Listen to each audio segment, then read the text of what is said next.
Thanks for checking out this movie review video. So this is for the 2023 film Evil Dead Rise. And I put up a video recently in my horror debate series that was talking about the best franchise, I thought. And I said Evil Dead for the franchise. And at that point, I had not seen Evil Dead Rise yet. But after seeing Evil Dead Rise, it still doesn't change my opinion on that. This isn't the best Evil Dead film. I don't think it's amazing, like some people have said.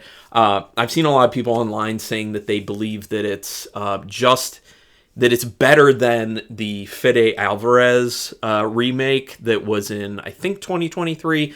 I think they're about on par, is what I would say. And I did quite like it. I thought it was pretty good, but wasn't as amazing as some people I've heard saying. But and I did want to tell people I watched it on Max. I have to edit myself now because it's not HBO Max anymore. Max. I watched it on Max. So it is available there for anyone who doesn't know. Written and directed by Lee Cronin, who also did Minutes Past Midnight and The Hole in the Ground, which I've heard The Hole in the Ground is a good one. I have been meaning to get to that one for quite some time. Eventually I'll get there. In an interview, Cronin actually stated that 1,720 gallons of fake blood were used in this film. Now, that's the type of stuff I like to hear about horror films because practical blood. There are some moments in the film where they use CGI blood, but you also can tell that there's a lot of actual fake blood used, and that's what I'm all about. As a person who's into practical effects and into the use of real fake blood, which is kind of a weird term, real fake blood, but that's what I'm looking for. Originally, this film was supposed to go directly to HBO Max at the time, but now Max. But it overperformed in test screenings, and the decision was then made to actually give it a theater release, and it did pretty well in the theaters. That brings us now to the synopsis portion, which I don't need to say too much about this. It's an Evil Dead film, so there's deadites. There's an evil that has that, typical Evil Dead POV, running with the ground and, fast motion everywhere type thing until it finds its host. And it takes place in a high-rise of apartments. Hence, Evil Dead Rise is in the high-rise. Double meaning thing, obviously, but that's kind of all you need to know. It's not rich in story. I mean, really, the only real story is it's about a family and deadites. It's Evil Dead. So you really don't need to know a whole lot about it. Have you seen Evil Dead films before? Have you liked them? It's not going to have the humor to it. It has pretty much no humor to it like the Bruce Campbell entries do. It is more in line with that, I think, 2013 remake by Fede Alvarez. So if you like that one, you would probably like this one. It starts with a very signature starts in a very signature Evil Dead way. And you'll know what I mean when you watch that film. And that intro sequence actually is really good. Although this is where the CGI plays a problem. CGI in general in this movie is not the best. I really think they should have taken more time with it and put more effort into the CGI if they had to do CGI. My preference would be don't do anything that needs CGI. Just use practical effects because it always just looks better on camera. Especially if you're watching something in a like 4K or even just HD in general, like Blu-ray level, it's not going to look the best necessarily, unless there's a lot of time put into it. And you can tell there wasn't enough time put into the CGI with this. So intro sequence before the title card, really good, really impactful, lots of tension, lots of dread, lots of action, and plays great. But there is that really weird, wonky-looking CGI in there that happens a few other times in the movie that kind of takes you out of the moment, and you're just like, oh, really? So that's why you want that CGI to be more on point. Great cinematography in this. It has a lot of style. Interestingly framed shots, really cool camera angles, really cool smooth camera movements. It looks great. Cronin knows what he's doing as far as directing goes. You can also tell that because it has an overall really good move to it, really good pacing to it, and it just feels great, looks great, really does come together in a good way. The characters and their relationships are very well established, which speaks to how good the script is. The script is quite good for what it is, but I also wish there was more of like an actual story to it. But at the same time, at this point with an Evil Dead movie, you probably don't expect that you're going to get a whole lot of actual story. One of the biggest strengths of the film actually is how the characters are written and their relationships that they have. They literally establish them so well and their relationships that you legitimately care about who's in danger and what's happening to people. Other than a few characters who end up showing up who obviously are not like the real focus of the movie. So that's one of the things, going back to the script writing, is the characters are written really well. The dialogue is really good and believable. Those relationships play extremely well. They did well with the lighting in this. It's dark most of the time, but you can see what you need to. You know, if you've been watching my channel long enough, that's a big thing for me.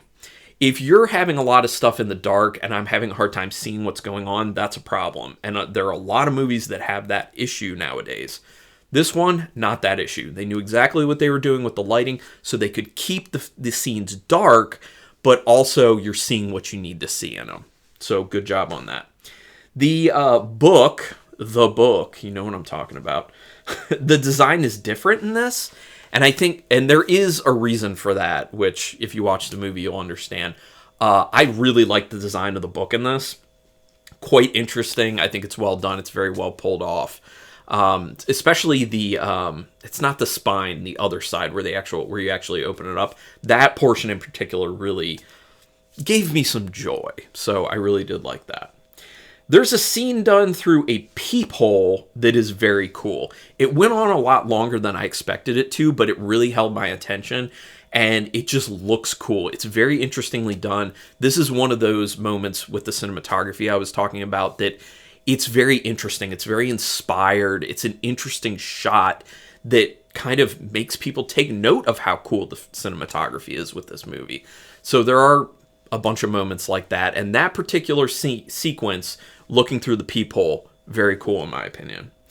The cast does a nice job. So helping with how well the characters are written and how well the dialogue and relationships are written, you have the actors stepping up and doing quite a good job. I don't think I saw any performances in this movie that were just or worse than that. They were all good to really good. So thumbs up on that one. There's pretty good amount of gore, as you could probably assume when I was talking about all the fake blood that was used in this.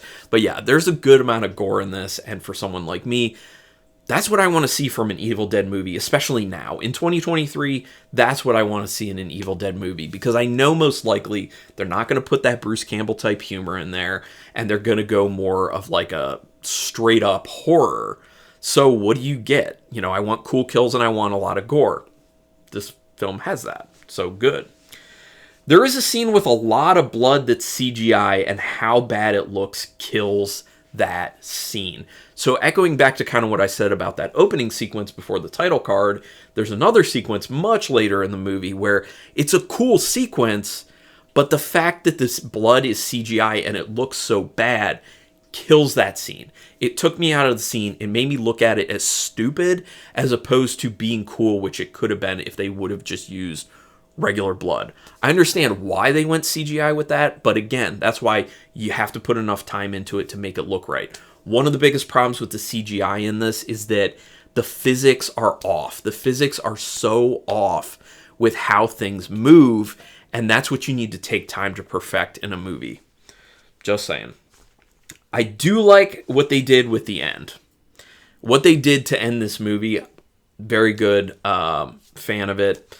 Kind of leaves you wanting more. Not saying whether it sets it up for another one or not, but I'm sure people can make assumptions that as long as it's making money, they're going to find ways to make more. And the pacing. The pacing is good. I don't think there were any sequences where I was like, oh, I'm starting to get bored now. So really good job on the pacing. That is hard to do. So again, pointing back to how good the writing is and keeping things moving. I did find myself thinking a lot about another film that I've seen that also takes place in like high-rise apartment complex, and that is Satan's Slaves Communion, which I think Satan's Slaves Communion is a better movie than Evil Dead Rise. If you liked Evil Dead Rise and you want something a little similar, definitely check out Satan's Slaves Communion. I think it's still on Shudder at the moment. It's a Joko Anwar film from Indonesia. Do recommend it. It's pretty good.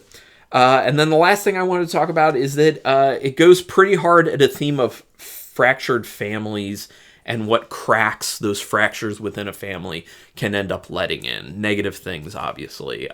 So I kind of like how it plays a little bit like that, a little bit with that. It's not something that's drastically new that gets used in horror a lot, but it's done effectively in this movie. So I thought it was pretty good. Out of 5 stars with half stars in play, I'm going to give it a very solid 3.5-star rating. But this is where I'd love to hear your opinions on Evil Dead Rise. Go ahead and put it down in the comments if you loved it, if you hated it, if you were somewhere in between. Because I've seen a range of what people have been saying online. So just let me know. Give me a sentence or two about your feelings on it, and we'll converse. Because I like reading the comments, and I like, responding to them. Which I do. I do respond to all the comments if they need responding to. Like, if someone just says, I liked it, I'm not going to respond to that. But I respond to all comments. Usually takes me at least a week to get to, maybe 2, maybe 3 sometimes, depending on what's going on. But just know I'll get to it. Do me a favor, hit subscribe to my channel if you haven't already. I would greatly appreciate that. Also, hit the notification bell button if you want to know when I'm putting up new videos, which I'm doing 3 a week at this point. So help support me. I would appreciate that. But regardless, I really thank you for watching this video. And until next time, keep it brutal.